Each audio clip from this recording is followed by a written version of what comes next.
BBC Radio 2 stars Joe Whiley and Tony Blackburn have spoken out on how they feel about their audience figures, after it emerged that the station had lost over 1 million listeners since the departure of Ken Bruce. Joe Whiley and Tony Blackburn have tweeted about their show's performances following the news that BBC Radio 2 had lost listeners. Much-loved presenter Ken Bruce, 72, moved to rival Greatest Hits Radio earlier this year, much to the vocal disappointment of his loyal listeners,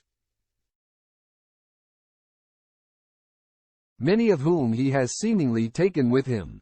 Despite the troubling news that 1 million had been lost across the station, 58-year-old Joe remained buoyant in her latest announcement to 362,000 followers on Twitter, now called X.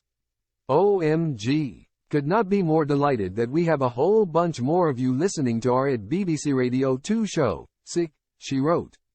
So chuffed you love the music we play, the people we speak to. Thanks to my brilliant team. The best of the best. 7 to 9 p.m. Monday to Thursday. Do join us. At London Toaster sent an encouraging response, insisting, one of the best shows on the network. Music schedulers would do well to replicate more of the music mix across daytime schedule.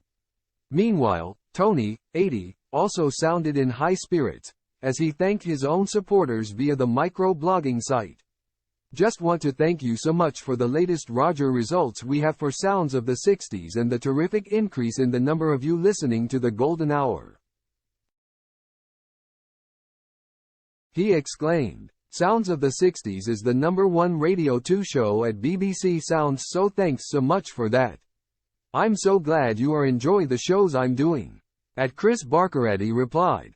Listen to your first broadcast on Radio 1 and still listening. I'm only 70 lol. Sick.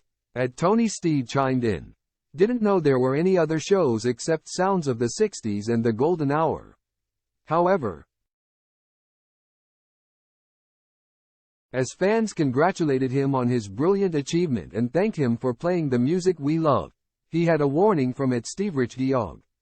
Just shows what R2 audience wants, but sadly doesn't deliver elsewhere in their schedule, he claimed. Radio industry body Roger has stated that Radio 2 lost more than 1 million listeners between April and June. As reported by Express.co.uk. Zoe Ball lost 533,000 listeners compared to the previous quarter, lowering her audience figures to 6.7 million. Despite the disappointing loss, station boss Helen Thomas said in a statement that BBC Radio 2 still remains the UK's most popular radio station with 13.5 million loyal listeners who tune in each week.